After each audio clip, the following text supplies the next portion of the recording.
దిశలో రాజీ పడే ప్రసక్తే లేదు. దేశ రైతు ప్రయోజనాలే ముఖ్యం అని చెప్తున్నారు. ఇండియాకి పుతిన్ రాబోతున్నారంట, రష్యా అధ్యక్షుడు. ఇక దీంట్లో ఒకే సెగ్మెంట్లో 1,00,000 ఫేక్ ఓట్లు, భారీగా ఓటింగ్ మోసం. గత లోక్సభ ఎన్నికలు 25 సీట్లు గెలవటం వల్లే మోడీ ప్రధాని అయ్యారు.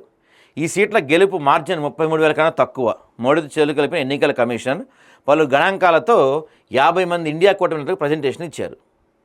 ఇప్పుడు ఈ అప్లికేషన్ సమర్పించండి ధైర్యం ఉంటే మీకు అని చెప్పి ఈసీ సవాల్ చేస్తుంది. మరి దీనిపైన రాహుల్ గాంధీ ఎలా ముందుకు వెళ్తారో చూడాలి. ఎందుకంటే ఇది ఏమాత్రం అటు ఇటు అయినా చాలా పెద్ద నష్టం జరుగుతుంది కాంగ్రెస్ పార్టీకి, కోలుకోలే నష్టం జరుగుతుంది. ఇది ఆర్డినెన్స్ ఆమోదించుకున్న రిజర్వేషన్లు అంట. ఇది ఎట్లా? దాని ద్వారానే స్థానిక ఎన్నికలకు వెళ్ళాలనే యోచన. కోర్టులో కేసు వేద్దని అన్ని పార్టీలకు వినతి. ఒకవేళ న్యాయస్థానం జోక్యం చేసుకుంటే పాత రిజర్వేషన్తోనే ఎలక్షన్స్. పార్టీ పరంగా 42% ఇచ్చేందుకు నిర్ణయం. అయిపోయే కథం. ఎప్పటి నుంచో చెప్తున్నాం మనం, ఈ చివరికి జరిగేది ఇదే.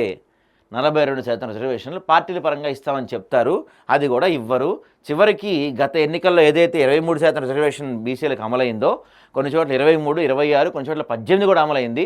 సో దాంతోనే మరోసారి ఎన్నికలకు వెళ్తారు తప్పించి అంతకు మించి బీసీలకి జరిగే మేలేమీ లేదు. టైం వేస్ట్ చేశారు అంతా, అంతే.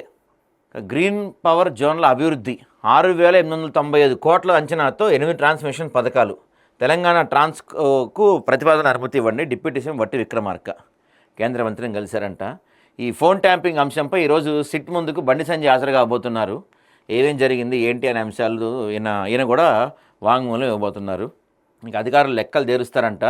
14న కరీంనగర్లో బీసీ గర్జన సభ ఉందా? ఏదో పోస్ట్ పోన్ అవుతుంది, పెద్దగా అనుకున్నంత రెస్పాన్స్ రావట్లేదు కదా, దాన్ని ఏదో పోస్ట్ పోన్ చేస్తాం అన్నట్టుగా అంటున్నారు. మరి జరుగుతుందా అది?